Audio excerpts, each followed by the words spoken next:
guys. That was a very weird greeting, but anyway. Today we are going to talk about relationships. Relationships, guys. You know, those things that make the pots. My friend says that, and I don't know if I said it right, but anyway. So I've been wanting to do a video like this for such a long time, and I just didn't know what to say. But you know what? Does it really matter? No, it doesn't.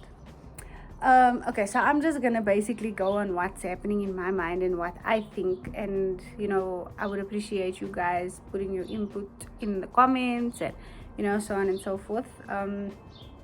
Yeah, so I've been seeing like famous couples and stuff like that, and then also like people who have been together for such a long time, and it's just like so weird when you see like like in your mind like these two people are gonna be together forever, but then boom, and then boom, they just break up, and then you're just like, but actually what was going on? Because you guys look so happy, and obviously you can't believe everything that you see on socials and like on TV, in movies, and all that stuff. But at the same time, it's just like how, like Shakira and Gerard Piqué, how like they weren't in the public eye, even they weren't even like there all the time and stuff, and they broke up. Like, yeah. Anyway, so I'm gonna unpack this the way it is in my head, and if it doesn't make any sense or it does make sense, that's great, but whatever. I've in my life I've been in I'm talking like I'm old, not old, but anyway, in the relationships that I've been in, so like I've been in, let's say, 3 serious relationships, okay? The others weren't like serious, and the previous one that I was in that relationship for about 6 years, and we moved out together, and all of that, and then like everything was perfectly fine, we were happy, we were compatible, all of those things, and in my mind everything was fine, and I'm gonna talk openly here on this video, and I say if you catch a young feeling, stop it. Get some help. Please catch it somewhere else, Yeah, so then this is now a very different scenario, nah? It's not like normal normal situations. But anyway, okay, so I got cancer. bruh. Right? I got cancer I was diagnosed in June that year, which was last year, right? So it's like a year later. Anyway, and then and then after that, so I don't know if I should be saying all these things, but anyway,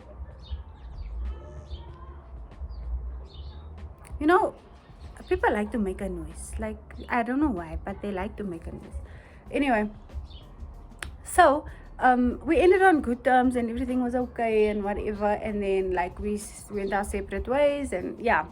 And the whole time I was trying to figure out like what exactly it was, right? And I didn't understand what, like, what happened. So I tried for closure and stuff, and I got some closure, if you can say it like that. But yeah, it doesn't make him a bad person. That's not what I'm saying in this video. I'm not at all throwing shade. I'm just talking about my own experience. That's what my channel is about. So yeah, then I started doing a lot of soul searching, like let's say 4 years ago, when I was cheated on, right? And I always wanted to kind of know exactly why people cheat, and what is it that I'm doing wrong, or what is it that's lacking in you that you need to go out and whatever. And I didn't really understand it, right? And up until today, I still don't really understand it, because in my mind it just doesn't make any sense. Like, It doesn't make any sense. Because for me, if you say you love someone, you don't cheat, right? But obviously, the world is leading and going into different, you know, eras, if you want to call it that. A lot of people are open to polygamy. A lot of people are seeing that monogamy isn't really working out for them. And basically, this video is to kind of figure out exactly or unpack exactly why I think that is. So we lost a lot of the basic rules and morals and values that we had a long time ago. Like if you look at your parents, if they are still together, you know, that's a good example. If you look at anyone in your family members, so on and so forth, that are still together, that's also a good example. Because even though they might be shit, they're still together. That should tell you something, you know. My parents are together now for I don't know how many years. I think it's 29 if I'm not mistaken, but it's a shit long time. Yeah, and even though they went through their ups and downs, like massive ups and downs, you know, they fought and they had issues and they had shit and whatever, and they still together, you know, they still love there. And if it's not love, it's a friendship that was built over many years. So it's the basis and the foundation is really strong. So for that reason, it's just like in my mind, like it can work. It can. Don't let these people tell you otherwise, because it can work. It really can. But then I look at this generation and then I'm like, what the going on here? Like, no, bruh. No, man. It's like, you know, these guys out here and these females, like, yo, it's like, so the whole narrative has changed. Men are now trying to be like, men are more like women and women are more like men. Like, sorry to say it the way I'm gonna say it, but like, bitches act like niggas and niggas act like bitches. It's just the way it is. Like I was saying, the narrative has changed, and because of that, it's kind of hard to see or identify why like a marriage or a very long relationship won't work. And I've been trying to think in my head, like, what is it, you know? And I've narrowed it down to like a few simple things that I feel play a crucial part in why it works and doesn't work. One of them being healing yourself. I believe that you cannot truly be a good partner, and I believe that you can't really lead a successful relationship if you are not okay on your own. Like, how do you expect to be there for someone, to share your life with someone, share who you are with someone, if you don't know who you are?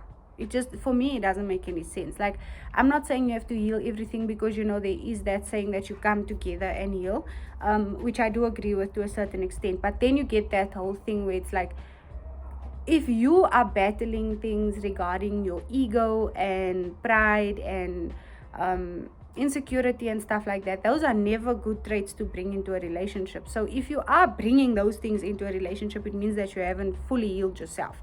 And what that means is understanding your triggers, understanding what hurts you, understanding what you will and won't put up with, understanding your standards, you know, what you see for yourself in the future, all of those things. And if you haven't done those things and the only thing you've ever done was kind of just jump into relationships, it's never going to benefit you. It's never going to be the type of relationship that you want it to be, because you aren't full.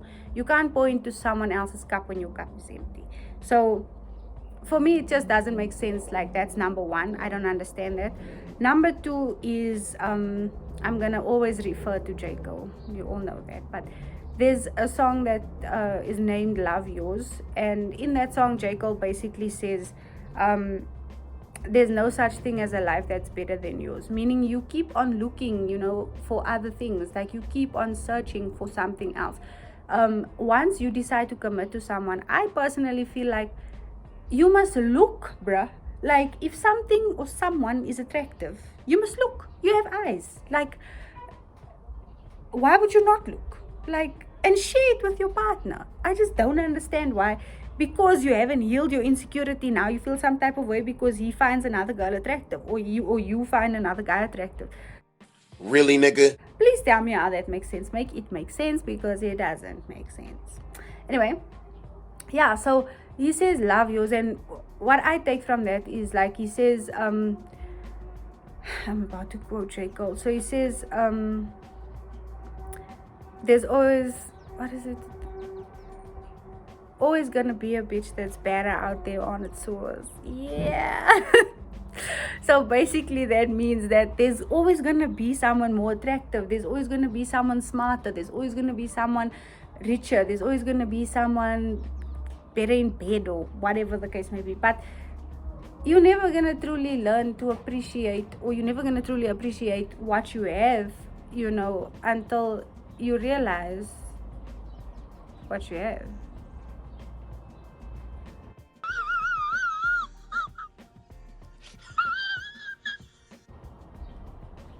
Yeah. Anyway, so yeah, you know, I feel like you guys need to understand that once you make a decision to be with that person, that person must be your person, and you have to decide, like, from the word go, whether you want monogamy, polygamy. You need to identify what you want, and you need to live by it. Don't be going into things and you're not sure, you know. You need to be sure. So don't be like wasting other people's time. It doesn't make sense. Yeah. So yeah, that is point 2, ne? Point 3. I'm actually just winging this, but anyway, yeah, these are my thoughts in my head. So point 3, the fact that people have a lack of understanding of what an individual is. When you get into a relationship, you can't now expect that this person is going to forget about their friends, their family, the things that they like, their hobbies, their jobs. Like, no, guys, you need to build as individuals, get to that point as an individual, you know. And then once you are at that point where you feel like somebody can complement you, not complete you, that's the difference, bruh. Complement, not complete. You cannot be looking for someone to complete you. If you can't complete yourself, bruh, go for therapy, because you are like, no, it's not working. Yeah, so you need to understand that people have their own things, you know. You are still 2 individuals, and you need to keep your individuality. If you don't keep it, you're just going to constantly be on this person's case, and then, oh, you don't spend enough time with me. Like, bruh, I'm working. Like, you know, you need to have time for your own things. You need to have space on your own. Like, use your own space. Meditate. Do nice things. That, like, I don't know what you want to do, but do something, you know. Flip. Anyway, so that's point 3. Is there another point? I don't think there's another point. But yeah, like, I was just thinking to myself, why do relationships not last? And I feel like those 3 things are very important. I also feel like men have this inferiority complex where it's like, if I can get that girl, why am I with this girl? Don't settle, bruh. If you feel like that's not who you want to be with, then don't waste that person's time, because at the end of the day, they are investing in you. And if that is what you told or you made out to be was the plan, then don't waste their time when better comes along. Because if you are unsatisfied with what you've got, then you should make it known from the beginning. Don't waste people's time, you know. So yeah, and that also just falls back on that thing of, like, nothing is perfect, guys. Nobody is gonna be beautiful forever. Nobody is going to be sexy forever. You know, we are all going to get old. We are all going to, you know, life has other things in it as well. Like, health is important, and the type of person they are. Do they motivate you? Do they help you? Do they support you? Do they stand by you? Do they encourage you? Do they make you laugh when no one can really make you laugh? You know, when you feel like you're alone. Do you feel like you can go to this person and talk to them? Are they your safe place? Those are the things that you need, not like how big her ass is and like how she looks. Like, guys, yes, it's important. Physical attraction is extremely important, but it's also not the only thing. And once you learn to realize that, you know, a lot will change. But in this society today, it's like the only thing that really matters is how you look, the stuff that you have, not what you embody as a person. It's materialistic, and it creates a false sense of reality, which is not the case. I feel like there's someone for everyone, and you need to understand that if that is what you want, you need to be able to do what it takes. Like, relationships take work. You can't just stop working. It doesn't work like that. I'm no relationship guru or anything like that, but I've been through enough ups and downs in relationships to be able to speak openly on it and to be able to share my opinion on it. Also, what I will say, I'm going to go into this a little bit. It's kind of off topic, but also on topic. So, femininity versus masculinity, right? We have lost the plot in terms of what a man is and what his role is, and then what a female is and what her role is.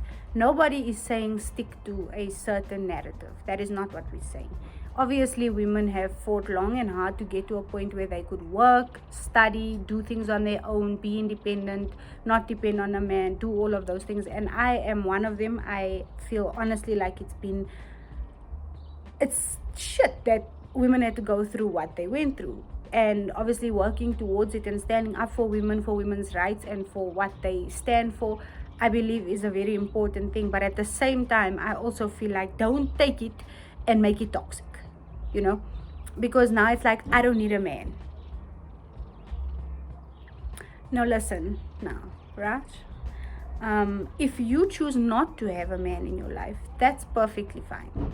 But don't discredit the entire gender. Men are trash.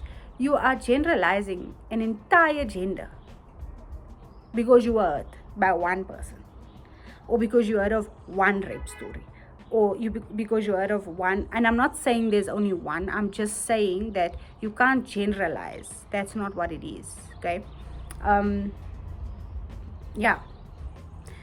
And then in terms of femininity, so you are, as a woman, not obligated to go home and cook a meal. You are not obligated to look after the kids, to nurture, to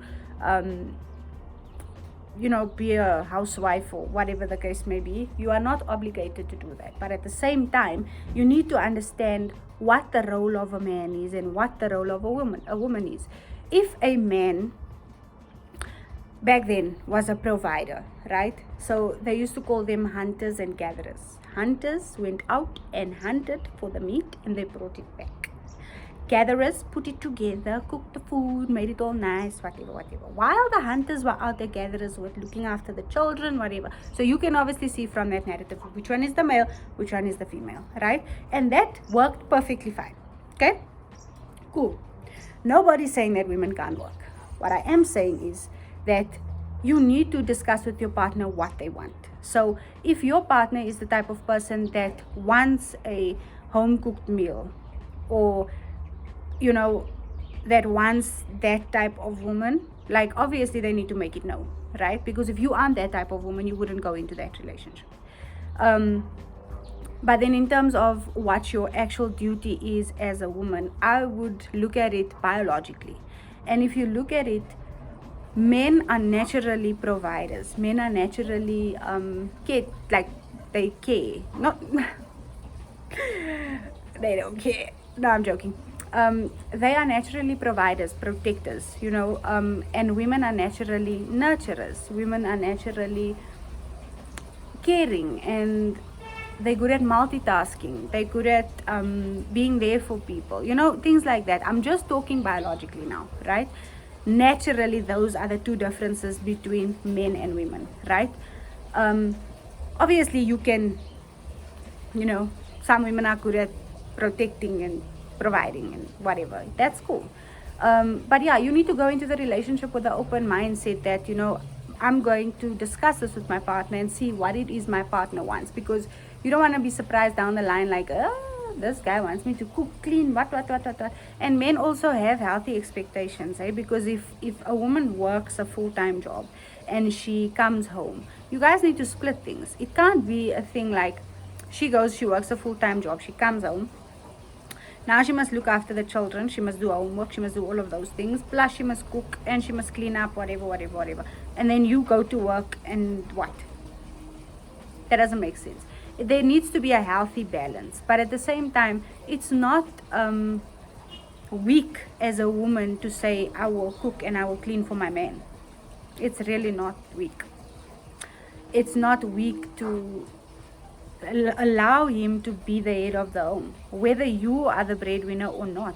It's really not, men have an ego, and naturally that ego is bruised when the female takes the reins in terms of who earns the most money and so on and so forth. Because right now, if you look at the stats, you'll see that 35% of women in South Africa are the breadwinners of their home, right?